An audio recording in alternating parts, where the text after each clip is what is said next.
Welcome to Global Eats. In this video I'll be making a beef kharcho. So beef kharcho is a Georgian soup which I've never made before, so this could all go terribly wrong. Georgia is a place that I really want to visit once I'm able to do so. I've never been there before, but I did see in a Bald and Bankrupt video he was eating this thick beef soup, which is a traditional Georgian recipe, and it's his favourite soup, so I thought I'd give it a go. So here's the ingredients. So we've got onion and celery, carrot and potato, which I've added in because I'm using slightly less meat than the recipe says. A couple of bay leaves, a litre of vegetable stock, a couple of tins of chopped tomatoes, and that's actually just water, but I've rinsed out the tomatoes and put some beef juice in there as well, hence the colour, but that's pretty much just water.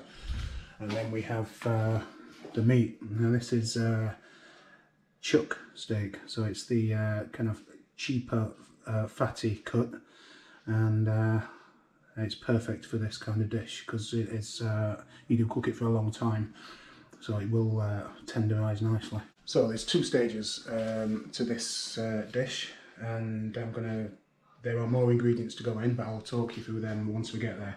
So the first thing we need to do is we need to brown off this beef. I'm going to do it in two parts. I'm going to brown that off in this big old pan. It's probably older than me, that pan. Okay, so that's the beef browned off.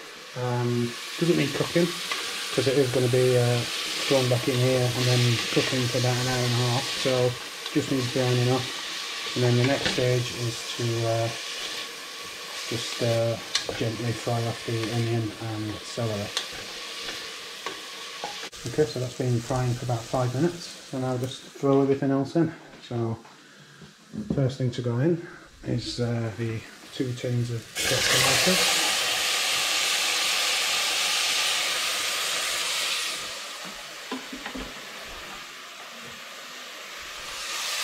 Litre of broth.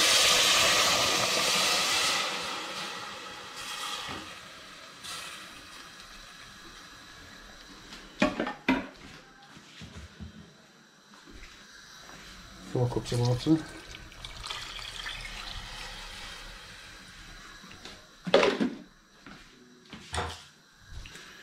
2 bay leaves and the beef.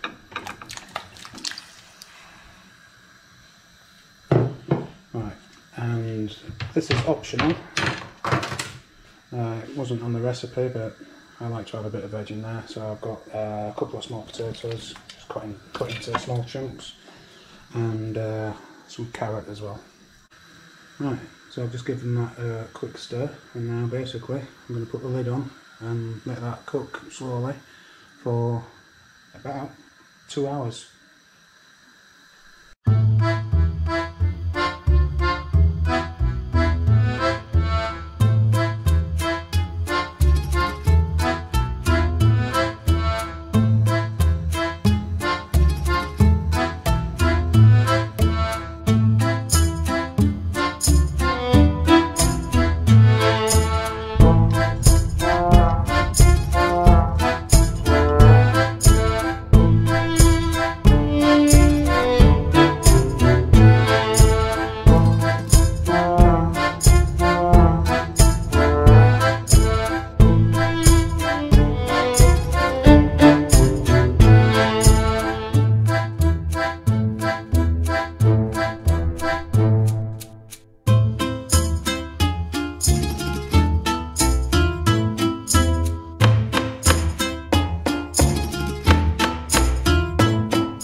while I'm waiting for that, I'll give you a guided tour of my mum's back garden and all the crazy things that can be found.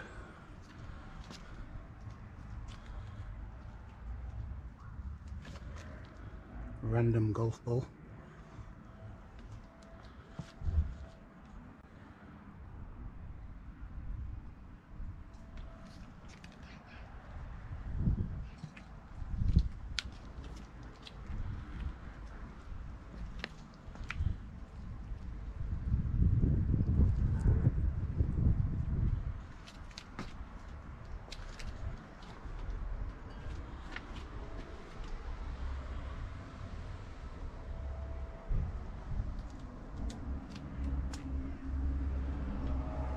And this has been in a while. I'm pretty sure that that's just appeared. That's the latest edition. And then you come to the tree of garden delights.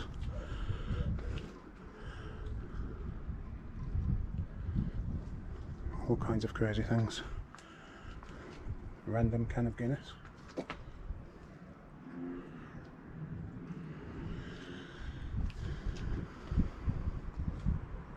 Bit of hobgoblin going on there.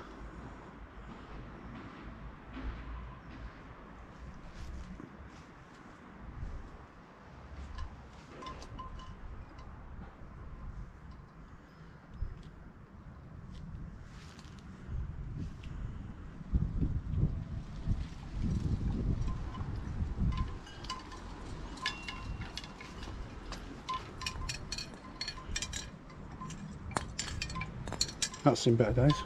Came from Amsterdam, that.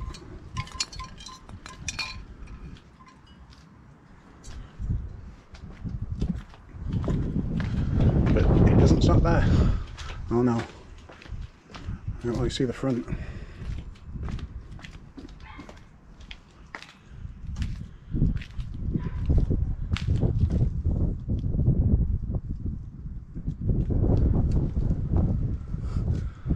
Every time a little kid walks past the garden with their parents, they always have to stop and have a look.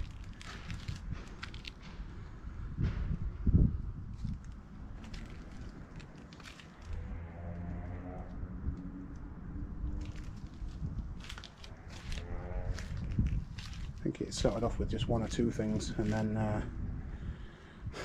it just went on from there.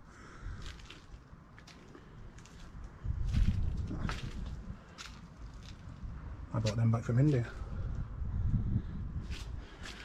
Right, let's see if 2 hours has passed. Well,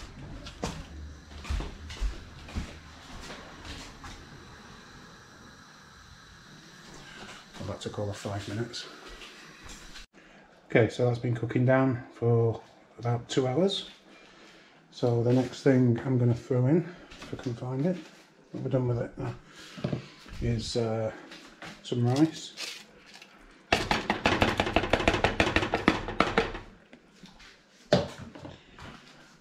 some garlic, and a teaspoon of paprika. Smoked paprika is better if you've got it, but I haven't, so I'm just using normal. And a teaspoon of brown coriander, and a couple of tablespoons of lemon juice. And then I'm going to cook that off again for about another 20 minutes before stage 3. So once the rice has gone in, that's been cooking for about 20 minutes, and now I've just put in loads of chopped dill and chopped parsley. I cut too many up, so I've just mixed it all together and used half of it and put the other half in the freezer bag so I can make it again. But it's looking good. You can see I've still got plenty left in there, and there's another portion left in the freezer as well. So hopefully that beef will be nice and tender by now.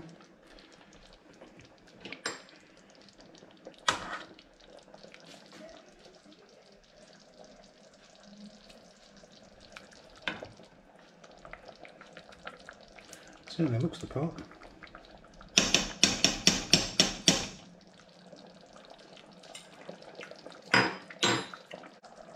Right, So now it's time for a taste test.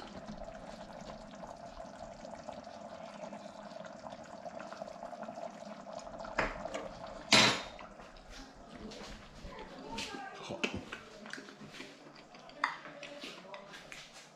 It's delicious. The beef is really tender. It is obviously very stew based, it's thickened nicely. You can taste the dill in there. The tamarind has added that kind of sour flavour to it. Now, I've no idea if that's what it's supposed to taste like. I know some recipes say it's got walnuts in it, but that is a regional thing. It doesn't have to have walnuts in it.